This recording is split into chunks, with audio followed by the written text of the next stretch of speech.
అని ఒక మెలికి పెట్టారు హరీష్ రావు గారు. అవునండి, రుణమాఫీతో పాటు ఇచ్చిన హామీలు మొత్తం కూడా ఫినిష్ చేస్తేనే పాలన రిఫరెండం అన్నారు కదా. ఈ 100 రోజుల పాలన నాకు చాలా రిఫరెండం ఉంది, నేను ఇలా రైతులకు ఇది చేస్తా ఉన్నా అది చేస్తా ఉన్నా అని చెప్పి మాట్లాడి ఏం చేసిండు ఆయన ఇలా తెలంగాణ ప్రాంత ప్రజలకు రైతులకు అని చెప్పి కూడా అడుగుతా ఉన్నాం. రైట్ శ్రవణ్ గారు సూటి ప్రశ్న మీకు చాలా సూటి ప్రశ్న. ఎందుకంటే మీరు చిత్తశుద్ధి లేదు అని పదే పదే చెప్తున్నారు. అఫ్ కోర్స్ మీకు చిత్తశుద్ధి ఉంటే ఖచ్చితంగా మీకు అసెంబ్లీ ఎన్నికల్లో అటువంటి రిజల్ట్ వచ్చి ఉండేది కాదేమో. శ్రవణ్, ఆ విధంగా ఎందుకు ఆలోచించట్లేదు మీరు? అయితే సార్ ఇక్కడ ఏం జరిగింది అంటే మా TRS party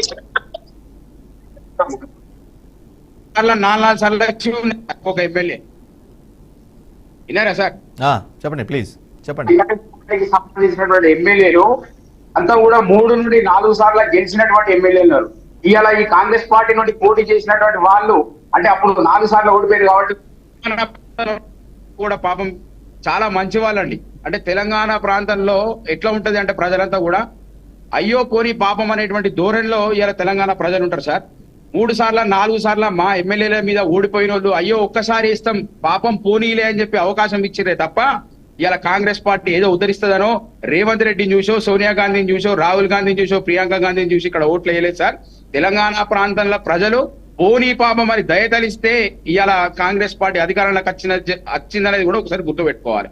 right right Shravan గారు, మీకు చిన్న రిక్వెస్ట్, మీరు ప్రాపర్గా కూర్చొని కెమెరా ఫ్రేమ్ సరిగ్గా పెట్టుకోండి, ఎందుకంటే మూవ్ అవుతున్నట్టుగా ఉంది, ప్రాపర్గా లేదు. రైట్, మళ్ళీ మీకు అవకాశం ఇస్తాను, ఈ లోపల సెట్ చేసుకోండి. రైట్ సచిన్ గారు, అవునన్నా కాదన్నా ఎన్నికల సమయంలో ఖచ్చితంగా కాంగ్రెస్ పార్టీ అయితే రేవంత్ రెడ్డి స్వయాన హామీ ఇచ్చిన మాట వాస్తవమే. ఎందుకంటే మీరు టీఆర్ఎస్ని గెలిపిస్తే మేబీ 1,00,000 రుణమాఫీ అవ్వచ్చు అవ్వకపోవచ్చు, కానీ కాంగ్రెస్ కోటేస్తే ఖచ్చితంగా 2 లక్షలు రుణమాఫీ అవుతుంది, మీరు ఇప్పుడే వెళ్ళి తెచ్చుకోవచ్చు అన్నమాట కూడా వాస్తవమే. కానీ ఆ టైం కాకుండా, బౌండెడ్ టైం కాకుండా, ఇప్పుడు ఆగస్ట్ 15 అనే ఒక కొంచెం ఎన్నికల కోడ్ నేపథ్యంలో ఆగస్ట్ 15 అనే ఒక మార్క్ పెట్టుకున్నారు, ఒక మార్క్ పెట్టుకున్నారు. కానీ అది ఏ విధంగా జనాల్లో అర్థం చేసుకునే పరిస్థితి ఉంటుందంటారా? జనాలను అర్థం చేసుకొని అటువైపు మళ్ళీ అవకాశం ఉంటుందంటారా సచిన్ గారు? జనానికి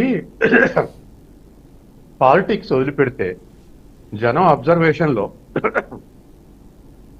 అప్పుడే కాంగ్రెస్ వ్యతిరేకత రాలేదు. కాంగ్రెస్ వ్యతిరేకత రావాలంటే ఇప్పుడు దరిదాపు బీఆర్ఎస్ చేసే విమర్శలన్నీ ప్రజలు స్వీకరించడం లేదు. ఎందుకు స్వీకరించడం లేదంటే ఒక ఏడాది ఆ తర్వాత ఈ విమర్శలు చేస్తే ప్రజలు ఖచ్చితంగా స్వీకరిస్తారు. కాంగ్రెస్లో హామీలు అమలు చేయట్లేదని, 100 రోజుల్లో చేయలేదు, ఆగస్టు 15 వరకు చేయలేదు అని హరీష్ రావు అంటే, హరీష్ రావు ఫైనాన్స్ మినిస్టర్ గుండి 1,00,000 రూపాయలు ఎప్పుడు రుణమాఫీ చేసి ఉంటే 5 ఏళ్లలో కూడా చేయలేదు అనేది వస్తుంది.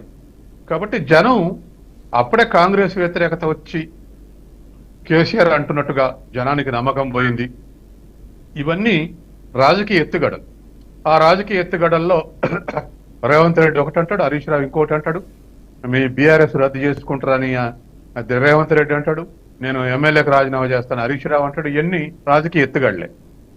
కానీ వాస్తవానికి ఆ 100 డేస్ ఎంత షార్టెస్ట్ టైమో ఆగస్టు 15 కూడా అంత షార్టెస్ట్ టైం ఒక ఎకనామిక్స్ స్టూడెంట్కి చెప్తున్నా. ఎందుకంటే ఇప్పుడున్న దాంట్లో ఆగస్టు 15 అంటే రేపు ఎలక్షన్లు అయిపోయినాక అవతల దొరికేది 1 మంత్. కాబట్టి చాలా షార్ట్, అంటే 100 రోజులతో సమానం ఆగస్టు 15 కూడా, అంత షార్టెస్ట్ టైం. తర్వాత రెండోది కమిట్మెంట్ కూడా 2,000 కోట్లు 5,000 కోట్లు కాదు, సుమారు 40,000 కోట్లు. అంటే 40,000 కోట్లకు ఒక పొలిటికల్ విల్ తోటి వర్క్ చేస్తే అది ఏ విధంగా సాధ్యం అవుతుంది అని కనుక మనం ఆలోచిస్తే కొన్ని డైవర్షన్స్, కొన్ని డెట్స్, కొన్ని ఎక్కువ అప్పులు చేయటం, ఇంకొన్ని ప్రజల నుంచి రుణాలు సేకరించడం. రాష్ట్ర ప్రభుత్వం బాండ్ ఇష్యూ చేసింది అనుకోండి, బాండ్స్ 10,000 కోట్లు 20,000 కోట్లు అవి ప్రజలు కొంటే అట్లా సమీకరించే అవకాశం ఉంది. కాబట్టి ప్రభుత్వానికి ఇచ్చే అడ్వైజర్స్ సమీకరించడానికి రకరకాల టూల్స్ చెప్తారు. ఆ టూల్స్ అన్నిటినీ మొబిలైజ్ చేసి చేయొచ్చు అనేటువంటి కాన్ఫిడెన్స్ రేవంత్ రెడ్డి ఉండబట్టి ఆగస్టు 15 అంటుండు. ఆగస్టు 15 అని కూడా నేను ఆశ్చర్యపోయినా, ఎందుకంటే it is almost all equal to 100 days. టెక్నికల్గా కాకపోవచ్చు, 100 రోజులు అయిపోయింది కదా అనొచ్చు, అది వాళ్ళ రాజకీయాలు.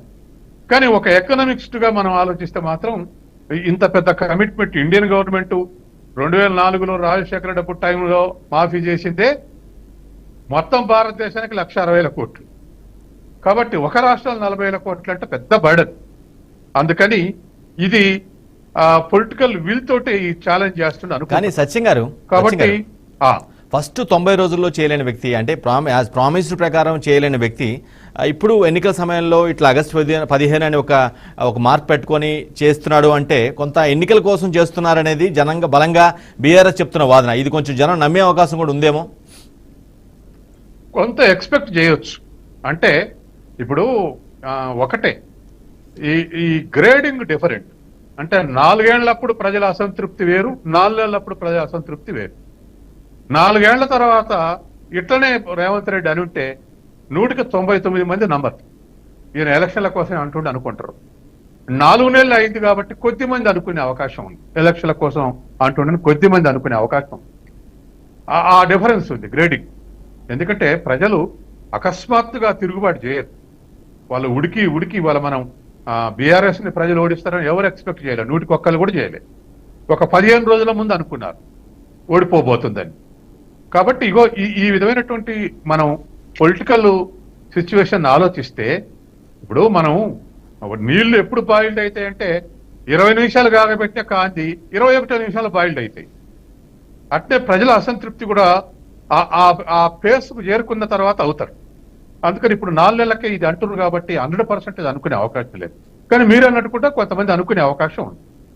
ఏదేమైనా ఇది అప్హిల్ టాస్క్ స్టేట్ గవర్నమెంట్. 39,000 కోట్ల రుణమాఫీ ఆగస్టు 15 లోపు అంటే అప్హిల్ టాస్క్. కానీ దాన్ని పూర్తి చేయడానికి తనకు కూడా ఎవరో కొన్ని అడ్వైజెస్ ఇచ్చి ఉంటారు. కొంత ఎక్సర్సైజ్ జరిగింది. ఎందుకంటే 100 రోజులనే మాఫీ చేయాలన్నటువంటి ఒక ఎక్సర్సైజ్ కూడా జరిగింది. ఆ జరిగినప్పుడు కొంత కాన్ఫిడెన్స్ వచ్చి ఉంటుంది ముఖ్యమంత్రికి. తర్వాత రెండవది మీరు ఇంకో ప్రశ్న అడిగారు, 90 రోజులు చేయనైనా ఆగస్టు 15 లోపు చేస్తాడు ఎలక్షన్ల కోసం అంటున్నారు, అనుకునే అవకాశం లేదంటే కొంతమంది అనుకునే అవకాశం ఉంది. ఇప్పుడు అది ఒక్కొక్క ఏదైతే హామీ ఇస్తుందో ఆ హామీ నిజాలు కాకపోతే ఇంకెక్కువ అనుకునే అవకాశం ఉంది. ఇప్పుడు 6 గ్యారెంటీలు ఉన్నాయి, 5 అమలు చేశారు. 5 అమలు చేసినాక కాదు 13 హామీలు ఉన్నాయి, 6 గ్యారెంటీలు అంటారు వాళ్ళు ప్రతిపక్షాలు. కాబట్టి ఈ టజిల్లో చేసిన వాటితో ఇంప్లిమెంటేషన్ తోటి ప్రజల సాటిస్ఫాక్షన్ లెవెల్ ఏ స్థాయిలో ఉందో దాన్ని బట్టి ఈ రాజకీయ పార్టీలు ఇచ్చే పిలుపుల్ని రెస్పాండ్ అయ్యే అవకాశం ఉంది. రైట్. సందీప్ గారు